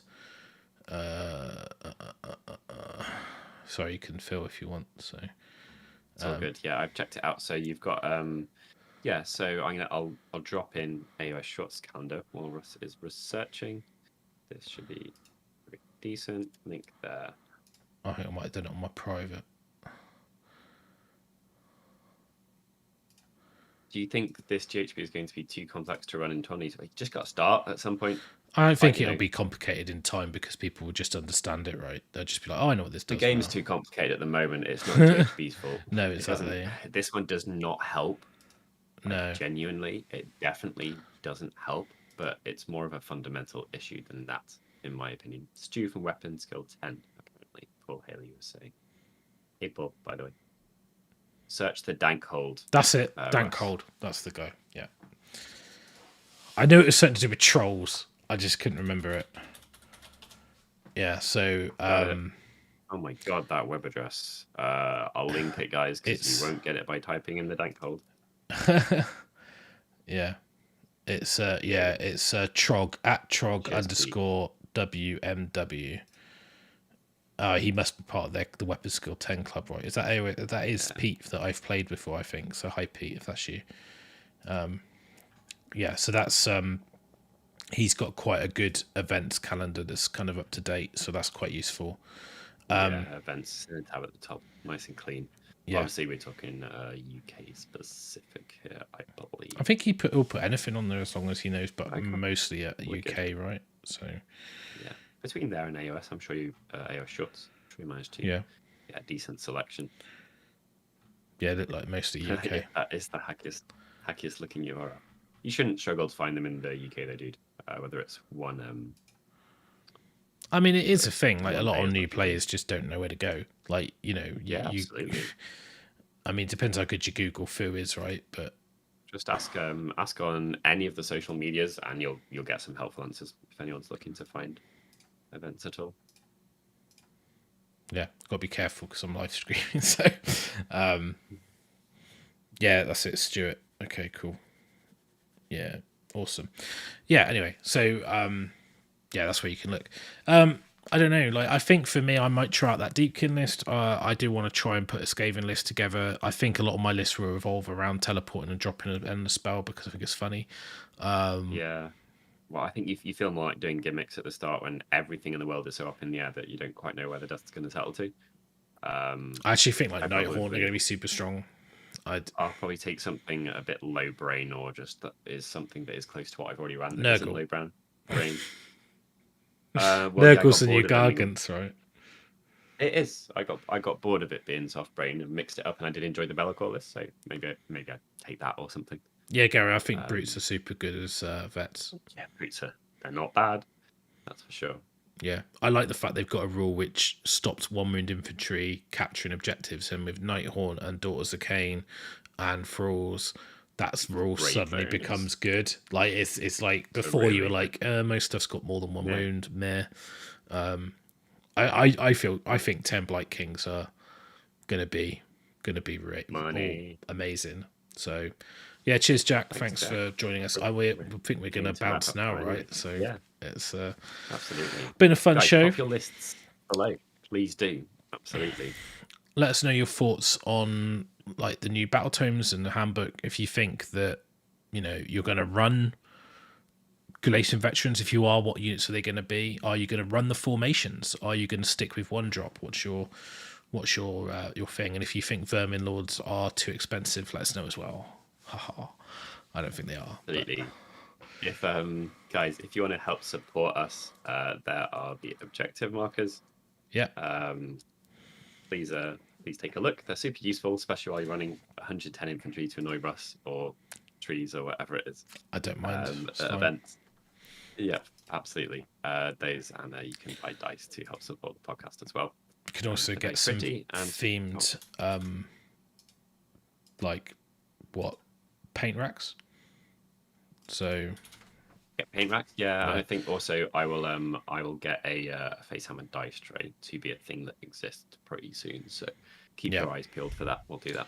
I've also got some Patreon goodies. I've got some handmade leather dice cups and some things like that to go out to people. I'm just waiting on sorting out some stuff to go with it, and then I'll be sending some stuff out to people who've been supporting us. So appreciate that. You also join via YouTube as a member and things like that if you want to, and just to show your support. We appreciate it, but also like and sub and tell your mates. But basically, that's like absolutely what we've been repping out this many drops in a very short amount of time. It's much appreciated, peeps. Yeah, this week was kind of crazy because like we got the books on Wednesday, recorded, and I think I was up till 3 a.m. editing on Wednesday night. Yeah, and then I recorded privately Thursday. Then all 3 uploads failed Thursday night, which was awesome. Message was like, no. And then I had to basically upload them again and do all the thumbnails and stuff on Friday. And I was just like, and it was really hot here. It was like 29 degrees, which in the UK is crazy. Yeah. And I was literally in this room, sweating, hating life. And I was just like, I really just need to get out of this space. Anyway, it was done. It was all ready. It was there. And then I spent Saturday morning sat in with three chat windows open, trying to like triple box the chat rooms. So no, it's fun. I get a kick out of the actual day when it's released, and we see how the videos go. And the Skaven chat was really good fun. So I appreciate the people that were in there chatting, because that kept me very engaged. So stopped me dripping off. So that was awesome. But yeah, we thought we'd do a live and talk Warhammer. I mean, we didn't plan too much for the show. I didn't write any lists for Skaven and stuff, but I think what we'll do is I will do a Skaven list tech, and we will do a Sylvaneth list tech at some point. I need to do a Nighthaunt one. And we've also got like the White Dwarf updates to talk about, and obviously more battle tomes will be coming, and we try and get those out on the day. So hopefully you've enjoyed the live show, and thank you very much for joining us on your Sunday evening, and hope you have a good one and have a good week. So thanks very much, peeps. We'll catch you in a bit. Yeah, thanks, Kenny. I appreciate it. So yeah, I lost 17 kilos so far. So long way to go there. So anyway, take it easy, guys. And we'll talk to you soon. In a bit. Bye. Bye.